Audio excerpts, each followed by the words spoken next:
And Ahab told Jezebel all that Elijah had done, also how he had executed all the prophets with the sword. Then Jezebel sent a messenger to Elijah. So let the gods do to me, and more also, if I do not make your life as the life of one of them by tomorrow about this time.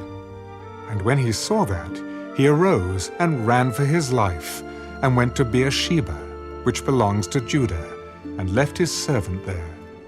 But he himself went a day's journey into the wilderness, and came and sat down under a broom tree. And he prayed that he might die. It is enough. Now, Lord, take my life, for I am no better than my fathers. Then, as he lay and slept under a broom tree, suddenly an angel touched him. Arise and eat. Then he looked, and there by his head was a cake baked on coals, and a jar of water. So he ate and drank, and lay down again. And the angel of the Lord came back the second time, and touched him, and said, Arise and eat, because the journey is too great for you.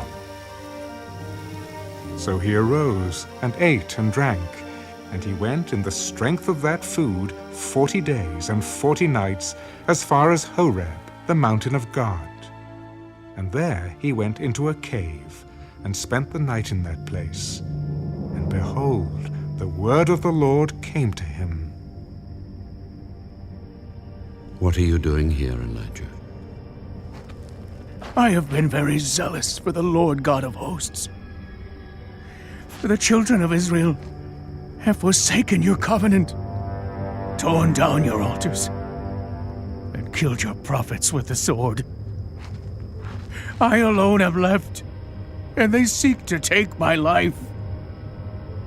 Go out and stand on the mountain before the Lord. And behold, the Lord passed by, and a great and strong wind tore into the mountains and broke the rocks in pieces before the Lord.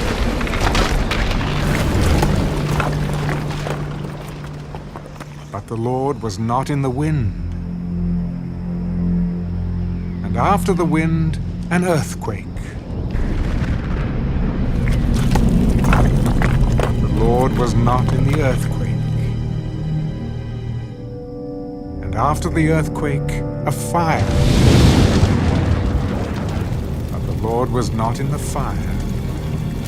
And after the fire, a still small voice. So it was, when Elijah heard it, that he wrapped his face in his mantle and went out and stood in the entrance of the cave. Suddenly, a voice came to him. What are you doing here, Elijah? I have been very zealous for the Lord God of hosts, because the children of Israel have forsaken your covenant, torn down your altars, and killed your prophets with the sword. I alone am left, and they seek to take my life. Go, return on your way to the wilderness of Damascus, and when you arrive, anoint Hazael as king over Syria. Also you shall anoint Jehu the son of Nimshi as king over Israel. And Elisha the son of Shaphat of Abel-Meholah you shall anoint as prophet in your place. It shall be that whoever escapes the sword of Hazael, Jehu will kill, and whoever escapes the sword of Jehu, Elisha will kill.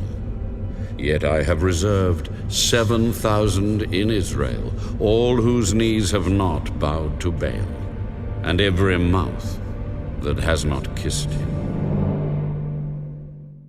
So he departed from there, and found Elisha the son of Shaphat, who was plowing with 12 yoke of oxen before him, and he was with the 12th. Then Elijah passed by him and threw his mantle on him. And he left the oxen and ran after Elijah. Please, let me kiss my father and my mother, and then I will follow you. Go back again, for what have I done to you? So Elisha turned back from him and took a yoke of oxen and slaughtered them and boiled their flesh, using the oxen's equipment, and gave it to the people, and they ate.